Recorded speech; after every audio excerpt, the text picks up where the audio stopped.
We're going to have a talk today. If you are following along with us live, you can ask questions.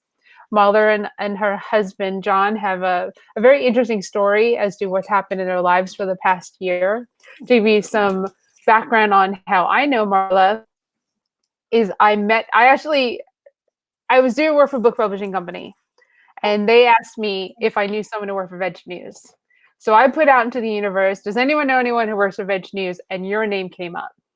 So I reached out to you through Messenger, and I think it took time. And then somehow, some way, we hooked up somehow. It never led into anything, but what did happen is at the AR conference, the East Coast one, like the one that was last year, right? That's the only one I go to. Yeah. So the East Coast one, I saw that you and John were doing a talk, part of a panel, and I was like, I gotta go meet them. So I did. I went over as you were finishing and made sure to introduce myself. So you can you're already Facebook friends at that point, so that I can actually, say like, hey, this is me. I'm this person in person. Just I don't typically friend people, but you were one of those people where it was like, kind of like when Erica Gray sent me a friend request. It was like, oh, I don't need to know you in person. Yes. That friend request. You work for PCRM. You're Erica Gray. So I was like, that's really cool. He's asking me to be friends on Facebook.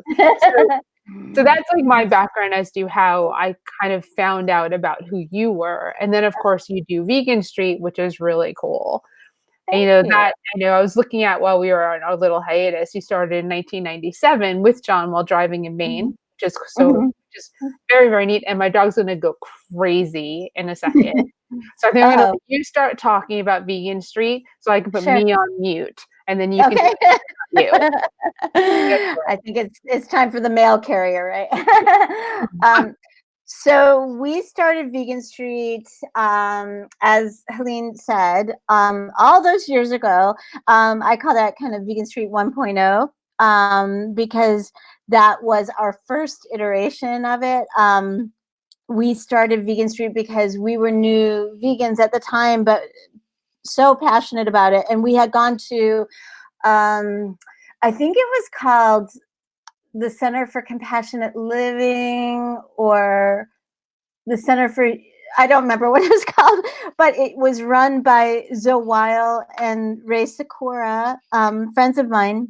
We took a trip out to Maine from Chicago, and we decided that by the time we got back to Chicago, we wanted to have an idea for our future. And I wanted to leave the animal shelter world, even though I loved it. I wanted to work more on veganism. And so on that drive there and around and hither and yon in Maine, the name Vegan Street popped in my head, and just sort of what it would become, which is different from now, but it all just kind of materialized, and it always hewed pretty close to that original vision, which was the original vision was kind of like as a cheerleader for this nascent movement, and to sort of amplify it and let people know about it, and just kind of basically let the world know that this cool thing is going on and they should be a part of it.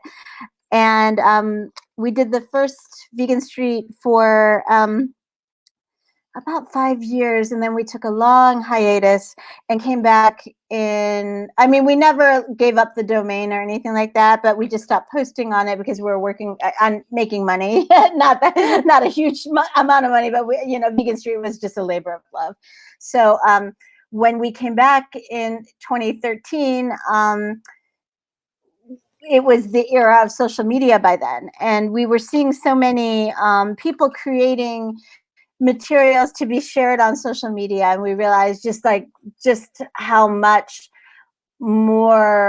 more people you could reach this way. So we decided to revive Vegan Street into 2.0 and create memes and recipes and that sort of thing. But we thought, because of John's background in advertising and my background in writing, we would be able to sort of, and I don't mean to sound arrogant, but we would kind of lend a professionalism to the passion that we were seeing out there, and sort of make sure everything's fact checked and as sturdy as it could be going out into the world. So anyway, that was kind of a long answer. Yeah, that's what I mean. That it's really cool that you have that, because you post, you're edgy with what you Oh, thank post, you. and I've been pretty impressed by it, because I'm careful as to what I put out there running a nonprofit, but you have a for-profit Right. company that pushes the limits. So you call people out, you call situations out, which I think is awesome to follow along. Thanks. And I mean, you go as far as call people out. So, which is good to see, because it's good that somebody's out there who's brave enough to make that necessary. So kudos to you and to John for doing that. And then, I mean, quarantining. I mean, we can focus on that. Just so everyone knows, if you're watching, you can ask questions, you can say hi, you can type something, let us know that you're here. So you and I could just have a conversation too. We could have a conversation, and everyone can just watch it later, and then you can ask questions later if you so choose. But we appreciate that, because I mean, there's a wealth of knowledge and background between the both of us, but especially with you in the vegan plant-based world. Thank you. But that's very generous. You're welcome. You and John have been through a rough patch. I mean, a patch is probably an understatement, but everyone's complaining about being quarantined at the moment. We're stuck at home, we're this, we're that. I'm not speaking for me, because I'm okay, but I'm also introverted, so I'm really okay. And everyone I love is in this house with me. So I mean, the 5 animals, the other 2 humans. I mean, I live with a yard. I mean, we're very fortunate. Yeah. But there are a lot of people who are, at their wits' end after 30 days, 3-4 weeks of having to stay home. Yeah. And you had just finished a 100-day quarantine to be quarantined again. So I don't know if many people who know what has happened, but there's probably a lot of people watching this who have absolutely no idea what we're talking about. Right. So please share your journey for the past year plus. Yeah. So people know, like, hey, it could be way worse as to why you're quarantining. Thank you. We're kind of the poster children over here for way worse. Actually, the thing that's, going through an experience like this, it makes you aware of how profoundly lucky, we are, and many of us are, even us. Even with what has happened this year, it's funny to call it like, I think you called it a patch. And I'm like, yeah, it's like a patch meets a mountain meets, then you're doing some skiing thing. I don't know. But last February, so February 2019, my husband wasn't feeling great, and it didn't seem like anything very serious, but how men can, I don't mean to be insulting, but men can be like complaining about stuff but not doing anything about it. So anyway, he kind of had a vague malaise, I would call it, and so it was just kind of moving around his body. It wasn't a specific thing, although he did have headaches, which is uncommon for him. Anyway, by the end of the month, I'd finally said that we're either going, by this certain date, we're gonna find out what's going on, and if you're not better by then. And he wasn't better by then. It was toward the end of the month, and so we called a urgent care to see, because in retrospect you have to laugh at how naive we were, but I thought, okay, worst case scenario, he'll need to be on like an antibiotic. Right. Worst case scenario. Oh my god. So I thought he had, like, if I were to guess, I thought he had some sort of bug like you might pick up in like Mexico or India or something, like, that was just wreaking havoc. And so we called urgent care, and they told us, based on what we were describing, that they would just turn him over to an emergency room. So it was scary, and so we went to the local, a local emergency room, and everything at first was normal. They did a lot of blood work and not a lot of blood work, but they did your standard blood work and asked, interviewed him and asked questions and stuff like that. So this was February 28th. And when the doctors came back in the room, and again, this is us being totally naive and goofy and just being like, oh, well, they came back in the room and they suddenly had masks on, and we're used to masks now, but they had exited the room, and when they came back in, they had masks on, and I was like, oh shit, something terrible. I don't know what's going on. So the doctor, who had previously been very friendly and warm and light, suddenly took on a very heavy demeanor and said, I suspect, based on your blood work and some other physical markers, that you might have leukemia. And as soon as she said the word leukemia, it was like the way I describe it sounds melodramatic, but it's true. It felt like the floor just swallowed me up. I just felt like I was falling and couldn't stop, and I just disappeared into the floor or something. And John, who is generally sort of more optimistic than I am, just like the whole time, it's like, oh, that's not true. That's not true. That's not true. That's just like, regardless, it was concerning enough that they called an ambulance and took him to a hospital that could care for his more, this was not a hospital for that kind of diagnostic work or treatment if he did prove to be positive. So they transferred him to a different hospital. I ran home and grabbed our phone chargers and computers, and I called a friend of mine, and I was crying, and but I also felt like it, if you've ever had a moment or experience of trauma, it's just like that kind of, as for lack of a better term, that surreal kind of world swirling, swallowing you up kind of feeling. And I was in a daze. And I mean, there was still a part of me that held hope that was just a way wrong diagnosis. And I went home, grabbed all those things, somehow found John at this other hospital. And by then, oh God, it's still so painful to think about. By then, he was in this other hospital and surrounded by doctors and machines and technicians and just nurses and beeping machines. And he had a very sudden and very aggressive case of, or a form of leukemia. And we knew that same day that we went to the emergency room and were transferred, that we knew that he had leukemia. So we already got the diagnosis that same day. And so when that next few days is such a blur, and I was just absolutely terrified, devastated, pleading, with whatever I could think of, that this wouldn't be that everything would be okay. From that darkest moment of getting the confirmation, knowing it was very aggressive and very sudden, it's hard to even describe, but from then on, Sorry. no, it's okay. 1, 2, 1. I put me on mute. You're good. 0, Okay.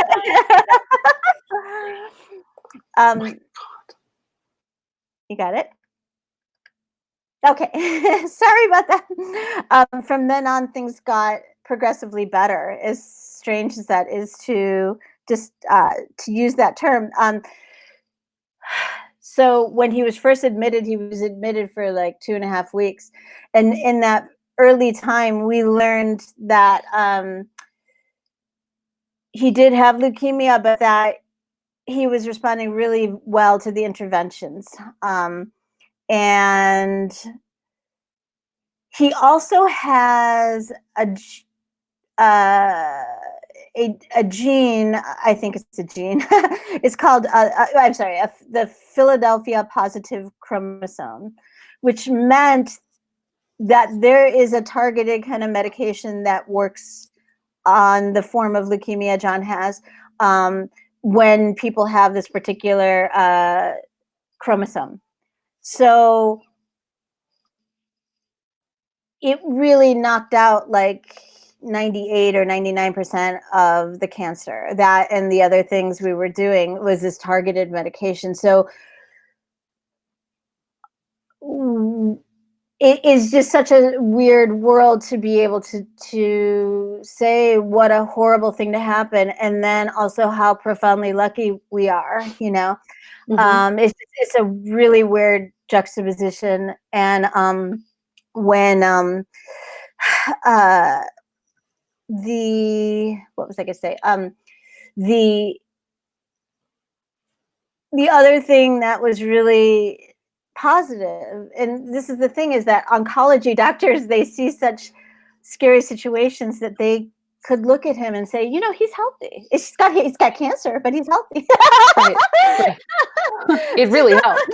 Right. Yeah, right. But they could also say, you know, he doesn't have any other complications. He didn't have pre-diabetes. He didn't have diabetes. He didn't have heart disease. He didn't have all these other things that could contribute to a more complicated picture of, you know, trying to get to remission. Right. So that first 6 months or so was getting him into remission, and he got into remission really quickly and easily. Knock on wood, knock on whatever, you know, like, so there are many people who don't ever get to that point. We had a friend a few years ago, or a couple years ago, who died of a different kind of leukemia, but he could never get to remission. So I know just how lucky we are.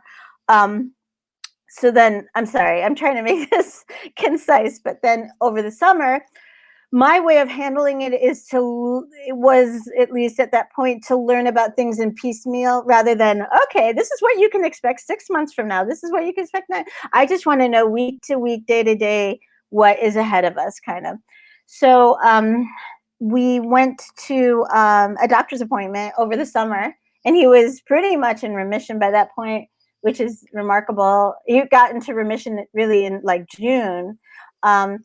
But she said, okay, so the next stage of this is getting a bone marrow transplant. And so that was the first time in this whole conversation with the many doctors and that sort of thing that I'd heard the word transplant.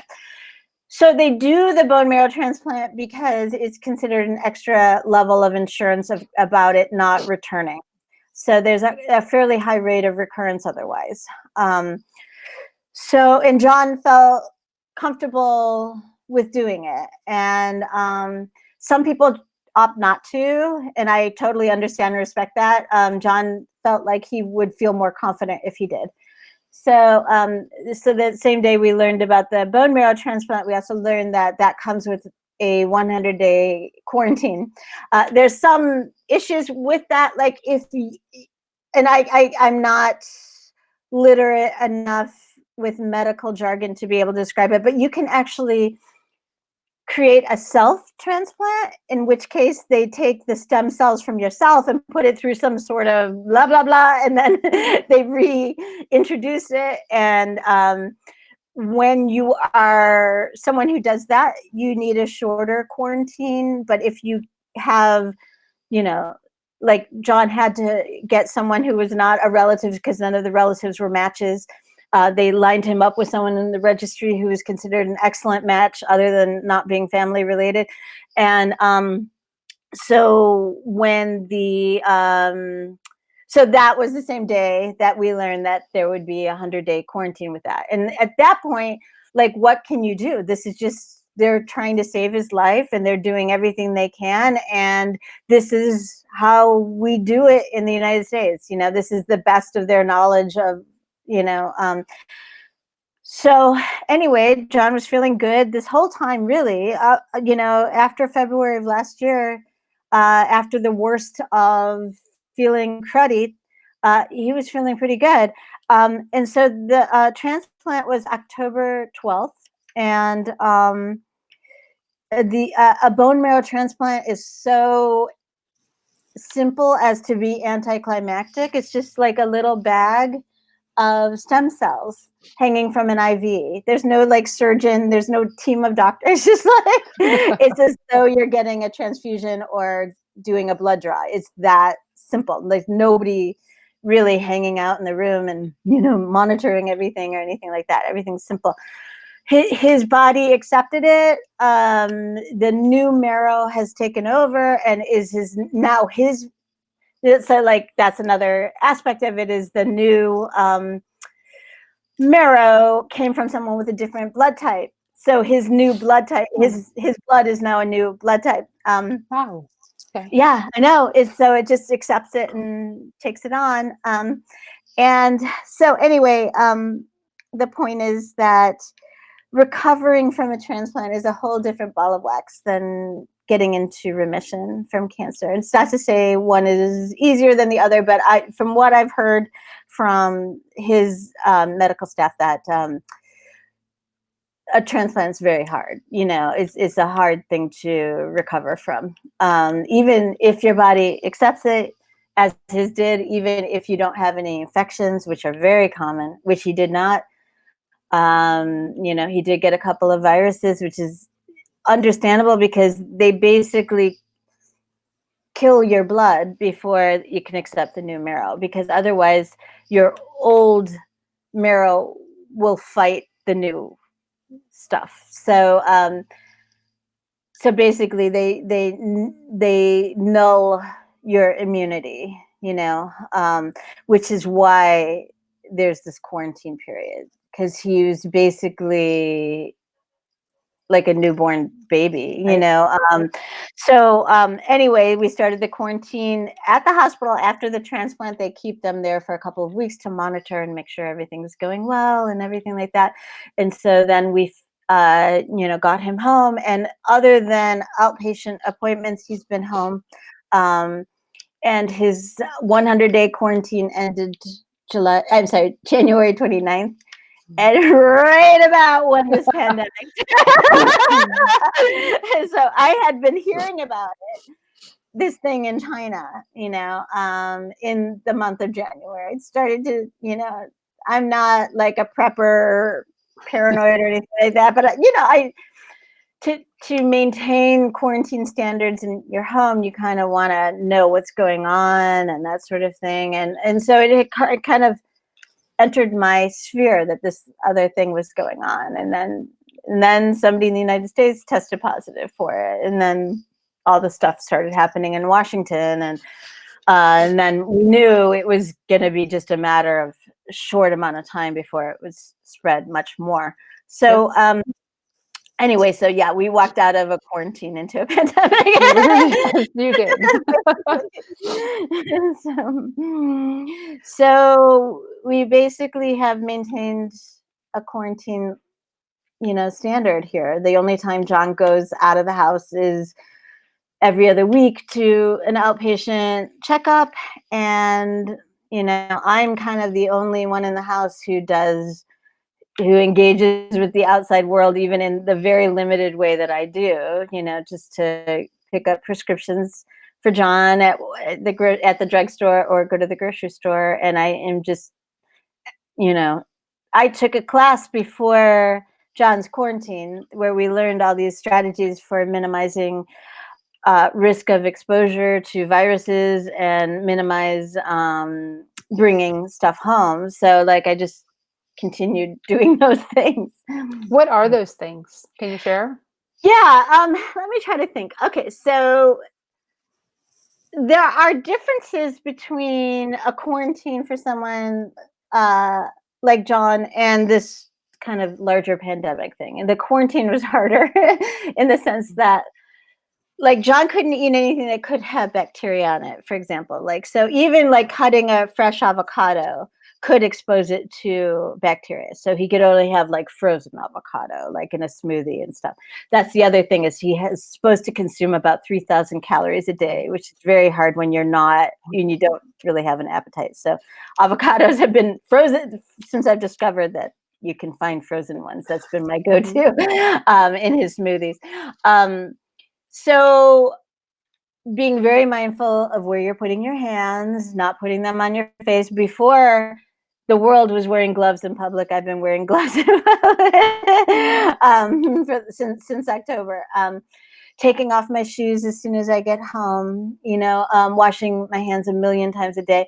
The other thing that's kind of interesting is, so my son is 17, but so still in high school. But when he would get home from school, I heard the other day a doctor describing her routine from getting home from treating patients and treating people who are sick is basically the same that my son would have to do when he got home from school, which is at the door, get out of his shoes, get out of his clothes, put on a robe, throw those other clothes, throw the day's clothes into the wash, change into new clothes.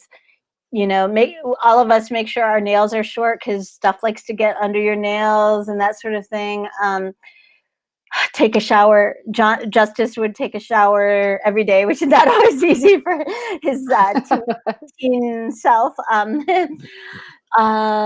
I'm trying to think of some other things, but mainly it's just being aware of where you're putting your hands. You know what I mean? Like not resting them on surfaces outside of your home, not putting them on your face. And I'm trying to think of, I think it's just a lot of it's the same stuff that we're all being advised to do now, using lots of hand sanitizer. I can give a little tip, because that stuff, it just really dries your hands out, is when you go to bed at night, put on a really emollient, oh, I'm sorry, that's my dog. I saw you startled there. Very thick moisturizer, and if you can stand, kind of loose gloves on your hands to lock it in, that can help your hands. All right, very good. That's actually good advice. So one thing, let's dispel something that has come through in the vegan community that's out there, and I think you might know where I'm going, is that you can't get sick if you're vegan. Right. Right. I know you have faced some crap, to be blunt, because of one, treating your husband for leukemia from the staunch vegans who said, "Oh, it's not vegan." But I want him to live. There's a line. I follow that line of yes, I totally get the ethical part of this, but I also get the ethical part of wanting to live. And sometimes you have to make choices in what you decide to put in your body, put in someone else's body, put in your fur kids' bodies, that make a difference. Yeah. And you I mean, this is the ultimate health situation that you're in, of, do you stand by your principles? One, two, you're vegan, you're healthy. It saved him from having a worse case of leukemia. However, he's still got leukemia. And people are vegan and they're still getting COVID. They're still getting the virus. And some of my friends have been very sick. They haven't died, thankfully, knock on wood, but they have been very sick, and they're vegan. So healthy vegans, not like junk food vegans, but that's okay too, right? There's nothing wrong with any of that. So, I mean, you can address that, because I know, I know you've had to address it over the last year. Yeah. I have so many thoughts about this. Now, first of all, so I can say with some confidence that I don't feel like a hypocrite about this, because I've always been I've known vegans who've had cancer for years. One of my closest friends and a real mentor of mine, Lisa Shapiro, died of breast cancer, and she did not have breast cancer in her family line. She was devastated, not only of dying at the age of 50, but also, which she did, but also the idea that she'd be letting people down, that she would be a bad role model of veganism, the idea that this would be something weighing on someone in their last weeks, because she lived, breathed, she was the fiercest proponent of veganism of anyone I've ever known. Probably has done more for the vegan movement, like the things that we take for granted today, like all the ease of being able to shop and find, great vegan food. She's really was instrumental, if not the biggest, just person who laid the groundwork for all that. So that being said, it's complicated. It's very easy to be an armchair. This is what I would do if kind of person. It's a very different scenario when you are looking down the barrel yourself. And, we have done everything we can to minimize, to remain vegan throughout this process. Now, one of the, the definition of veganism is as far as is practical and practicable. Now, there are aspects of our medical system that are not vegan because they've been tested on animals. Vegans are trying to change that. Vegans are trying to create great models that can replace that, but we're not there yet. And so it's imperfect. And am I happy about vivisection or animal, components in, medications? Of course not. But I know, for example, my son would not have been born without, I had to have a C-section. I doubt those early, while they were perfecting the surgery for that, I'm guessing those were performed on animals. It's devastating to think about, but this is the imperfect world that we live in. And the point is not that I die on this hill of perfection and purity, but that we do the best we can under our circumstances. And anyone who is facing a life or death situation who wants to live is going to make the decision that makes sense to them of, and minimize, the pain, minimize the, oppression and exploitation. But again, we live in a very imperfect world. It's extremely easy for people to be armchair, advocates of this or that. It's not so easy in the real messy world. The other thing I was going to say is, it's very easy to look at someone's diet and say, okay, well, you got X, Y, or Z because you did X, Y, and Z. Or, for example, with cancer, it has been part of the human experience since our earliest medical journals. So I think it's called the Edwin Smith,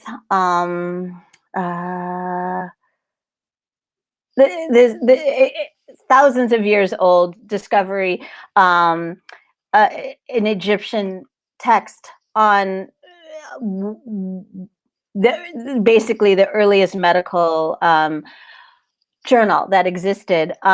It was in that journal they described cancer. Cancer has been part of our world since humans have been part of it.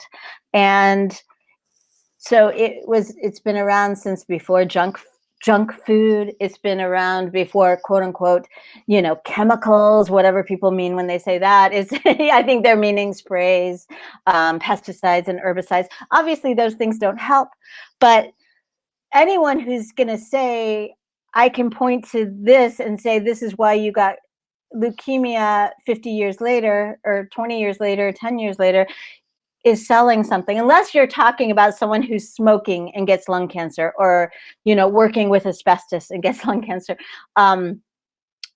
It's just not that straight a line. And that, by the same token, I've heard people in the vegan world say that, after they've gone vegan and gotten healthy, but then came up, then was discovered that they had cancer. Well, I'm having a healing crisis from how I lived before. Well, that's just conjecture. We don't know. The fact is, cancer is part of the human experience, unfortunately. All kinds of diseases are. Some of them we can find a direct link to with lifestyle, and many we can't. And so I would just question, like, what kind of compassionate person does that? What kind of kind person tries to speculate on why someone got, like, it just, it really angers me. And I feel like when people most need support, most need love, most need acceptance, most need a shoulder to cry on, it is the cruelest thing. And it's completely unnecessary. And I get really emotional when I think about it, but I'm pretty sure I have excised everyone who does that from my life. So once in a while, I will post something about John having had leukemia, just to see if there's any people I can X out. But I don't really understand it, and it's cruel, and it's illogical. It's pseudoscientific often, and it's pointless. It's pointless. So that's kind of what I have to say about it. I would also recommend, if anyone's interested, there's a great podcast called On the Media, and they did a whole show on cancer in the human experience. They did, I think it's 3 separate episodes, maybe 5 or 6 years ago. I highly recommend listening to that. Well, no, thank you for that, because I mean, yeah, I know you got all these people that are oh, Illinois. There we go. So Illinois in the house. So I mean, it's hard to read sometimes what the focus is of a lot of people. We forget that humans matter too, not just the animals.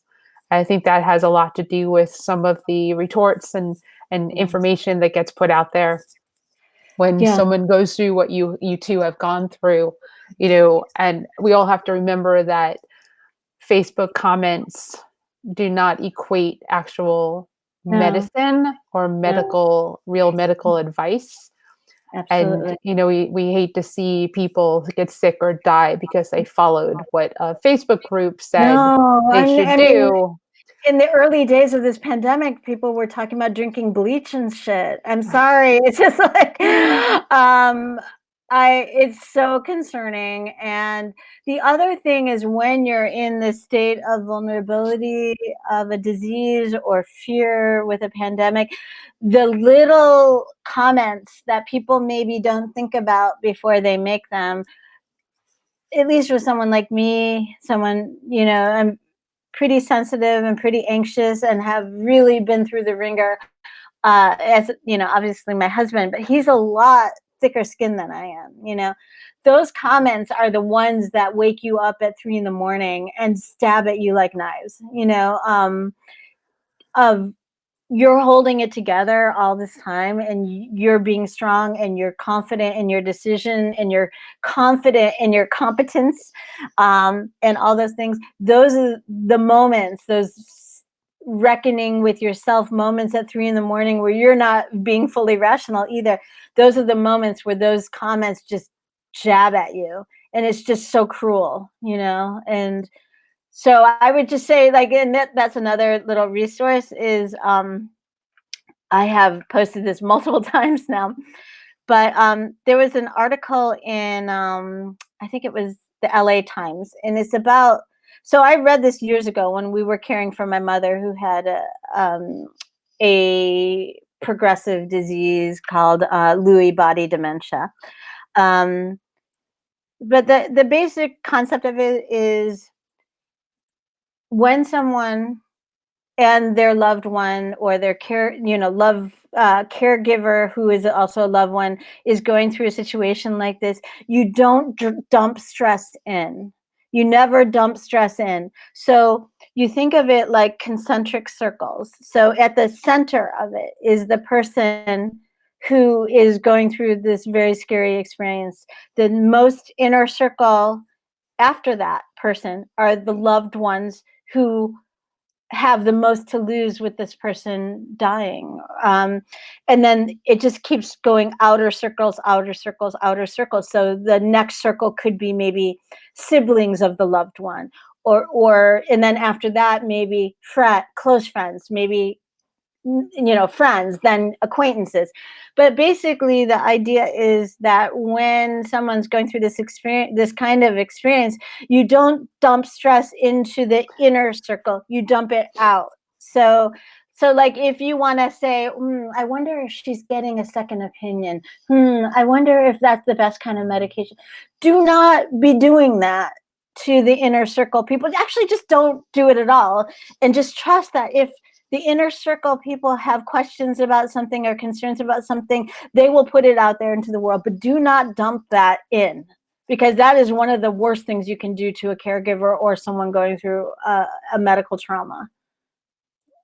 So very, very, very fair advice. And I'm really glad that we spoke about this, because there are people who are, they have loved ones who are sick right now, or they're taking care of people that are sick, or they're doing their best to not get those people sick because of the fear of them dying because they, caught a virus that, cancer virus, whatever it is, right?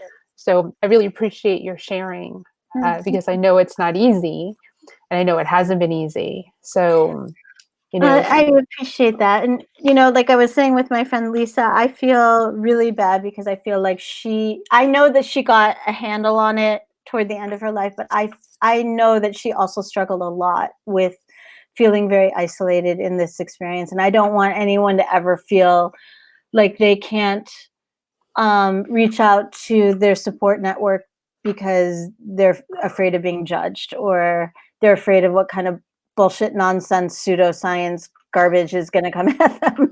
So I kind of feel like if I can do any public service through the pain of this last year, and the trauma and the fears and all that, this is just one little thing I can do, is to try to get people to be as helpful as they can be by not compounding stress and pain. Right. That compassion runs deeper than just animals. Yeah, absolutely. Absolutely. It's not abstract either. It's just, like I lately, unfortunately, been arguing with people about this whole pandemic, and the people who are saying, the herd immunity thing, or just get out there, and, I'm just like, this is not a rhetorical or intellectual exercise for me. This is, if my community members get sick, that is, more of a threat in my household. Like, my husband's immunocompromised, and it's not just about him. Obviously, there are many, many people who are in a similar situation, or who are seniors, or have underlying health issues that they don't even know about. But we see with the pandemic too, that people in their 30s and 40s and 50s are getting very sick and even dying of this thing. So this arrogance of, well, it's not going to affect me, but I'll take one for the team. And yeah, Right. it is a little, arrogant to assume that we don't know what this thing is. I mean, going into it, you don't know what's going to happen. That's true. You don't know. And everybody has, somebody has something that's underlying, whether it's obesity, right? Something as simple as obesity, which is an issue in our country. Oh no. Oh my God. That's okay. It's like, stop calling me. Okay. And she should know, because she's friends with me on Facebook. Right? So I can't control people calling in. But yeah, so, and that thought's completely gone. But to go on to something something else that you do for is Vegan Street. Yeah. So I know that you have Patreon followers to help you with that. Can you go into a little bit more about what you're doing now, how people can Yeah. support you and John with what you're doing, Sweet. your interviews, your memes, your recipes, which by the way, it's a Patreon recipe for that peanut butter chocolate chip cookie thing. But I was like, yo. I need to interview you, by the way. Anyway, so Vegan Street is just like, it really is still just a labor of love. We, my husband and I have kind of just figured out this that we like to create content. We like to create the memes. We like to create recipes. We basically just want to create materials that help make it easier for someone to go vegan, and to give them compelling evidence and that sort of thing. So it's a true joy to do. I love that we don't have anyone breathing down our necks. It's just the two of us doing it, and we don't have to run everything by a board or whatever. We can have an idea and just run with it, or find out, like, for example, some great bit of news just happened for the animals or veganism in some way, and we can bang out a meme, and we don't have to excuse me, I got the hiccups now. We don't have to put it through these layers of oversight. We could just do it ourselves. So we're like kind of DIY people to the core, to a fault probably. But so we do have a Patreon page, which is, like, creating recipes costs money. Taking time away from our business costs money. So that's just a little way that people can help us continue our work. And it's just like, if you go on Patreon and you just .com and you just Google Vegan Street, I think it's just patreon.com/Vegan Street.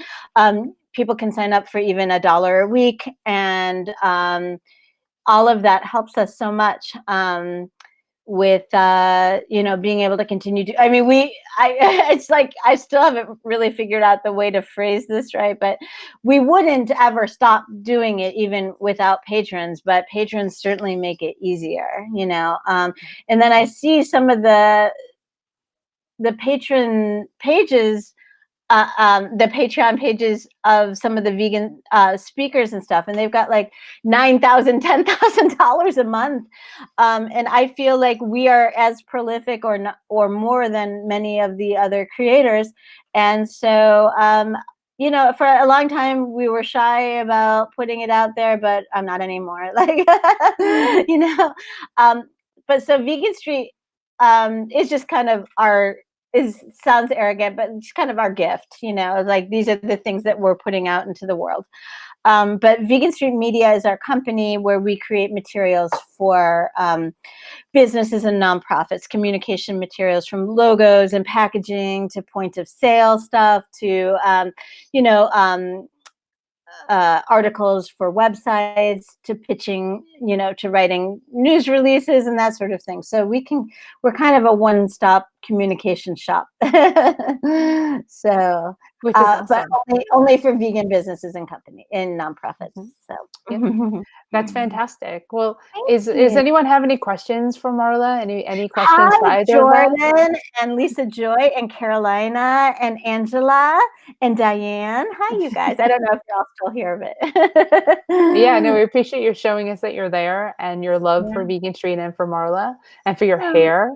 So there's a second interview I've done where someone's commented on the person's hair, which is fantastic. Who's the other hussy who got her hair commented on? It was Lisa.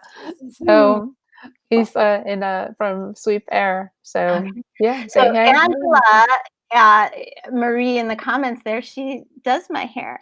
And I haven't been able to see her in a million years, of course, but so she's a wonderful hairstylist. My favorite vegan documentary, well, let me see. There is a movie, it's kind of maybe harder to see these days. I'm not sure. Hi, Carolina. If it's still available, but there was a movie years ago called The Witness, or was it just Witness? The Witness, about the fur industry and one man's campaign against the fur industry. I have to be honest in that I don't want to be a hater, so I'm trying not to sound like, but like modern, the documentaries I've seen, the ones where they do the quick cuts of all the different interviews, and this guy's talking, this guy in a doctor coat is talking, and then this guy in a doctor coat is talking, this guy in a, I kind of find it very, to me, it feels kind of paint by numbers, and it's not very compelling. I like a story, so I cannot say I have a favorite vegan documentary. I'm sorry. I'm sure there are people who do. Like, Helene, do you have one that you like a lot? Again, my dogs are gonna bark, but my go-to for when people ask what they should watch is Forks Over Knives. Mhm. That is a good one. That is one that more, it's fact yeah. based. It doesn't have any gore. It doesn't have any Right. anything that'll make you cringe outside of Right. learning like where your food comes from and why how you ever could eat dairy again after watching the movie. So I kind of prepare people for that. I said, if you come out of that movie and you still eat dairy, then you didn't really watch the movie. You didn't Right. really understand what you were watching. Yeah. Huge Yeah. fan. And that's one of the main reasons, because I mean, Vegucated is great, but there are parts of it that are hard to watch. Right? Somehow I never saw Vegucated. I know it's one that my son and his friend saw it some years ago, and they were really shaken up by it. I didn't realize that there was kind of graphic footage in it, but they weren't traumatized, but they were really angry about what happens to animals. Yeah. So, are you talking? I think you're either muted or something. Oh, there you I'm are. muted. This is what's going on over here. So you can hear it. There's 3 dogs. There's somebody outside. Yeah, I think it's actually a census worker, but we did our census because yeah. we went to the house next door and now they're across the street, which I'm hoping, and they didn't knock on my door. That we'll go Yeah, we just sent ours in the other day. Yeah, it's easy. Do your census. It's online. It's important for your local communities and for funding Yeah, and all that. So there's a exactly. good call out for, doing your census. But I wanna say thank you so much for Oh, thank taking the you. time to join me today and for me to get to know you a little better outside of just reading, you know, your experiences, because I do follow along. You are someone that does show up in my feed relatively often, and I do pay attention. I do comment I when know. I can, so Mm. I like being able to comment on things that you write what I think and feel at times that I do not feel I can actually put out there because of what I do, Yeah, right? I So kind of, yeah. I that is very kind of you, and I really appreciate it. And most of all, I appreciate who you are and all this great work you're doing. I mean, you're really making a huge difference with your events and normalizing veganism and bringing it to people rather than, expecting people to change to get there. You bring it to them. I hold on. appreciate Silly little puppies.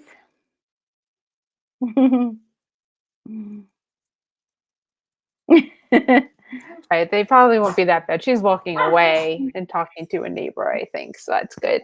Yeah, so that's the excitement. So you can't control. It's live TV almost. You can't No, control it's just such a cool what happens thing. in your home. Phone Yeah. calls, can't control that. So Life happens. life Life happens, happens. but luckily we Lisa, could keep plugging along, so right. I mean, thank you for what you were saying. I try. I mean, as you know, this is not the easiest of times when your nonprofit is based on events, in-person Mhm. events that I do in 3 different states, and 5 of them were open already this year. The Yeah. 6th one I did not open. I was looking to open it, so I'm so glad that I did. Because of Yeah. it. Oh my goodness, ladybug. Oh my Oh, god. come on, stop. Now there's another person walking outside. I Right. think time to say everyone has animals in their homes. This is what it's like. The only thing that's keeping my dog from barking is I have my headphones on so he can't hear. That's so funny. Thank you, Helene, so much. And thank you to everyone who showed up for this. Lisa Joy, I don't know what you were talking about is so true, but I appreciate everyone being here. And the chance to talk. I hope I didn't ramble too much. Yeah, you have important stuff to say, and I'm glad that people got to hear it. And for everyone that made it through the dog barking, thank you so much. And this will be out there. It'll be on the Virtual Adventurous website, and we'll just keep on doing. Right, it's all we can do. Yeah, exactly. And seeing how people are adapting to this new normal and figuring out creative fixes for things it's so healthy for us, and it's so healthy for us as a species and as a planet to sort of be able to.